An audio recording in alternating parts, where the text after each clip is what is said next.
नमस्कार दोस्तों, स्वागत है आप सभी का एपेक्स के इस लर्निंग वर्ल्ड में। मैं हूं रमन कुमार और आप हैं मेरे साथ इंग्लिश लैंग्वेज के एक बेहतरीन कॉन्सेप्ट में।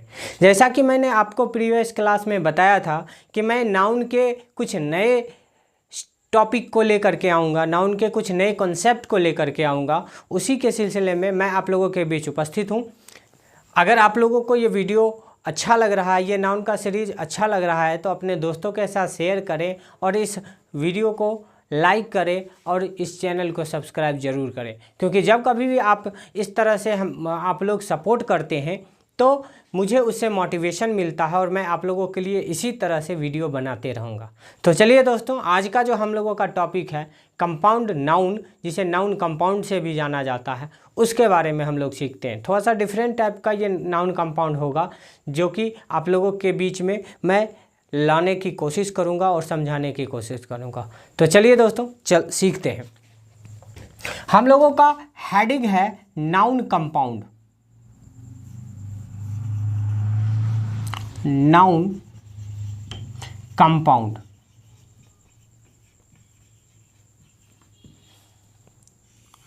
इस हेडिंग में सबसे पहला जो कॉन्सेप्ट हम लोगों का होगा, उसमें हम लोग जानेंगे कि नाउन का प्रयोग, नाउन कंपाउंड का प्रयोग में कंपाउंड किसे कहा जाता है। सबसे पहले आप लोगों को यह समझना होगा कि कंपाउंड नाउन होता क्या है। What is the meaning of compound. Compound का मतलब होता है जब दो शब्द आपस में जुड़कर एक जैसा मीनिंग दे तो उसे कंपाउंड कहा जाता है। जब दो नाउन आपस में जुड़ करके एक कंपाउंड बनाता है तो उसे ही कंपाउंड नाउन कहते हैं। दो या दो से अधिक शब्दों से मिलकर मिलने वाला वर्ड कंपाउंड कहलाता है। और कंपाउंड नाउन क्या कहलाएगा? जब दो या दो से अधिक वर्ड आपस में जुड़ करके एक कंपाउंड बनाए और वह कंपाउंड नाउन का काम करे तो उसे नाउन कंपाउंड कहते हैं। तो मुझे उम्मीद है कि आपको ये बात समझ में आ गया होगा। चलिए, कॉन्सेप्ट नंबर 1 में हम लोग सीखेंगे कि जनरली पहला जो कंपाउंड नाउन होता है उसमें क्या होता है कि एक नाउन होता है और उस नाउन के तुरंत बाद दूसरा एक नाउन होता है। बट अगर आप इस चीज़ को ध्यान से देखो तो ये जो नाउन होता है इस सेंटेंस में मेन नाउन होता है, मेन नाउन होता है। और ये जो दूसरा वाला नाउन होता है इस नाउन का मॉडिफायर होता है, मॉडिफायर। मॉडिफायर इसका मतलब, सर नाउन के तुरंत बाद अगर नाउन है तो बाद वाला नाउन मेन नाउन होता है और इस मेन नाउन के बारे में एक्स्ट्रा इन्फॉर्मेशन देने का काम ये अदर वर्ड करता है। और दोनों मिला करके, ये दोनों आपस में जुड़ करके एक कंपाउंड बनाता है जिसे हम लोग कंपाउंड नाउन बोलते हैं। कंपाउंड नाउन बोलते हैं। जैसे कि एक एग्जाम्पल से इस बात को समझते हैं। एग्जाम्पल नंबर 1 मैं आप लोगों के बीच लिखता हूं, I have a ring. I have a ring, मेरे पास एक अंगूठी है। अभी आप देखो कि ये रिंग के बारे में लिखा गया है। रिंग एक नाउन है। क्या है सर?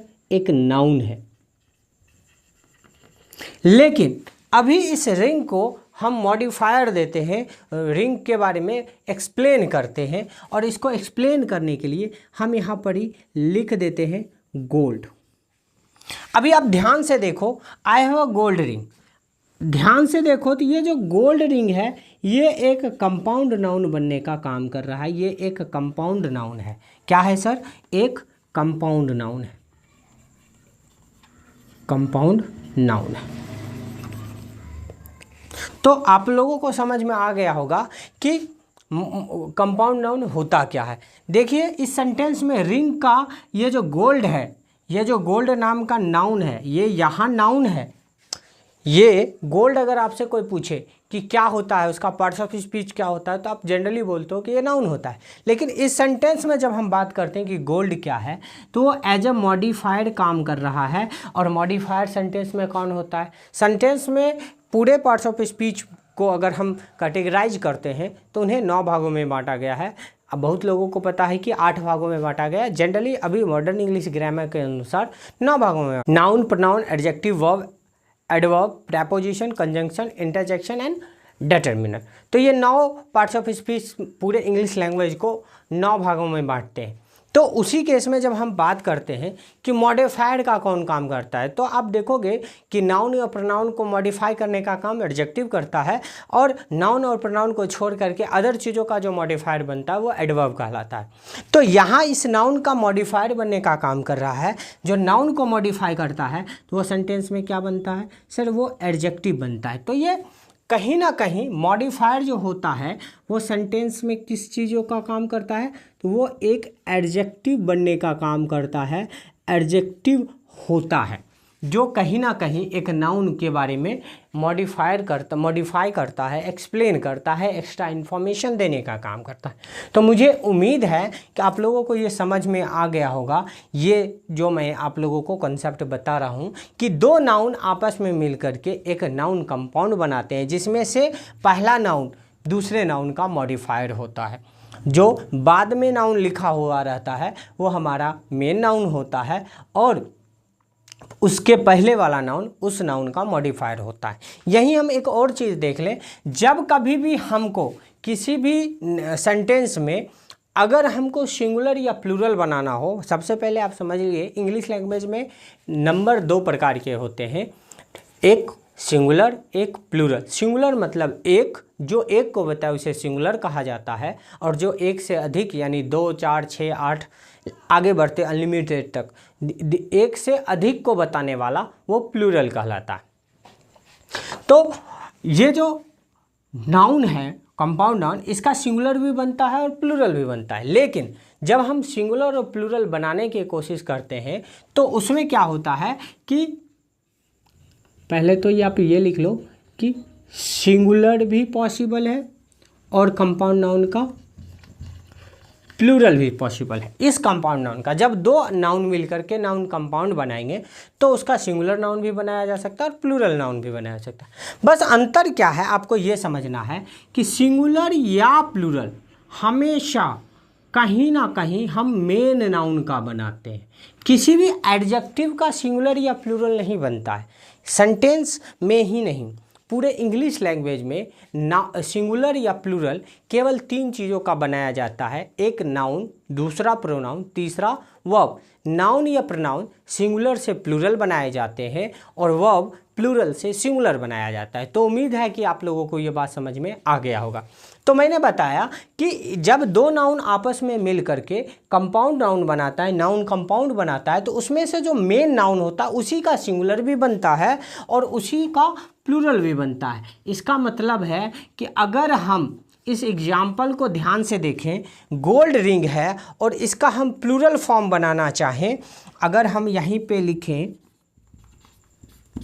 आई हैव 2 गोल्ड्स रिंग्स या गोल्ड रिंग।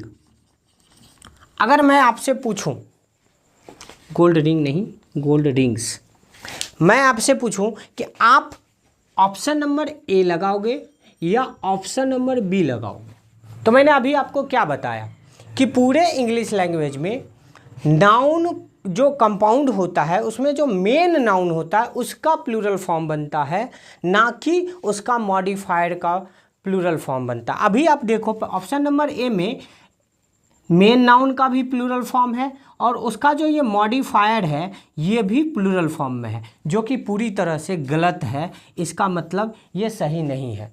तो सही क्या होगा? ऑप्शन नंबर बी हमारा राइट आंसर होगा। तो मुझे उम्मीद है कि आप लोगों को ये कॉन्सेप्ट पूरी तरह से समझ में आ गया है। चलिए दोस्तों आगे बढ़ते हैं, कुछ और एग्जाम्पल से इस कॉन्सेप्ट को समझते हैं। एग्जाम्पल आगे लिखते हैं, have you done your home work? Have you done your homework? अभी आप ध्यान से देखो, इस स्टेटमेंट में हमारा कंपाउंड नाउन क्या है? होमवर्क। अगर आप ध्यान से देख पाओ तो आप समझ पाओगे कि इसमें जो होमवर्क है ये हमारा कंपाउंड नाउन है, नाउन कंपाउंड है, नाउन कंपाउंड है। इसमें हमारा मेन नाउन क्या है? वर्क है, मेन नाउन। और इसका मॉडिफायर क्या है? होम है। घर कौन सा? वर्क कौन सा? घर वाला। तो ये हमारा एडजेक्टिव बना। तो मुझे उम्मीद है कि आप लोगों को समझ में आ रहा होगा। अगला एग्जाम्पल हम देखते हैं।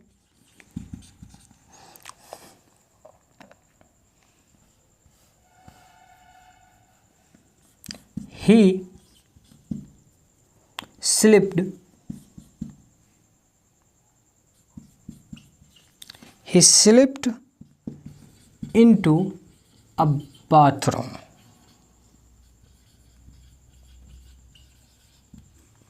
He slipped into a bathroom.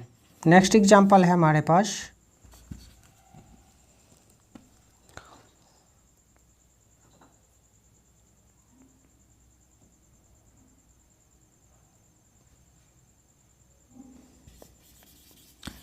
Can you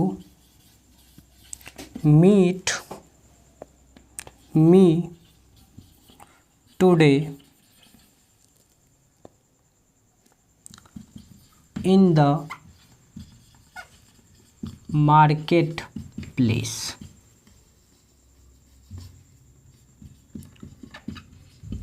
तो मुझे उम्मीद है कि आप लोगों को पूरी तरह से ये विजुअल होगा। अभी आप देखो नेक्स्ट सेंटेंस में हमारा क्या लिखा है? ही स्लिप्ड इनटू अ बाथरूम। वह बाथरूम में गिर गया था। अब ध्यान से देखो, इसमें भी हमारा कंपाउंड नाउन है। अगर आप ध्यान से देख पाओ तो इसमें भी हमारा नाउन है। रूम हमारा सेंटेंस का मेन नाउन है और बाथ जो है इसका मॉडिफायर है। ये कंपाउंड नाउन बनने का काम कर रहा है। वहीं नीचे वाले स्टेटमेंट देखो, can you meet me today in the market place. अगर आप देखो तो मार्केट प्लेस हमारा सेंटेंस में क्या बन रहा है? कंपाउंड नाउन बन रहा है। प्लेस हमारा नाउन है और ये जो मार्केट है इस नाउन का, मेन नाउन का मॉडिफायर है, इसलिए ये एडजेक्टिव है। तो मुझे उम्मीद है कि आप लोगों को पूरी तरह से समझ में आ गया होगा कि नाउन कंपाउंड क्या होता है। नाउन कंपाउंड का अगले कॉन्सेप्ट को मैं अगले वीडियो में बताऊंगा। तब तक के लिए अगर आप लोगों को ये वीडियो अच्छे से समझ में आया है और इससे रिलेटेड किसी भी प्रकार का क्वेश्चन है तो नीचे कमेंट बॉक्स में अपना क्वेश्चन ज़रूर लिखें। अगर ये वीडियो कैसा लगा है, उसमें कुछ सुधार की ज़रूरत है तो भी आप इस वीडियो के कमेंट में आप ज़रूर कमेंट करें, जिससे मुझे वीडियो बनाने में आसानी होगी। तो चलिए दोस्तों, उम्मीद है कि आप लोगों को ये कॉन्सेप्ट अच्छी तरह से समझ में आ गया है। अगर ये वीडियो आप लोगों को समझ में आ गया है और अच्छा लग रहा है तो इसे लाइक करें, कमेंट करें और अपने दोस्तों के साथ शेयर ज़रूर करिए। चलिए मिलते हैं किसी नेक्स्ट वीडियो में, तब तक के लिए जय हिंद।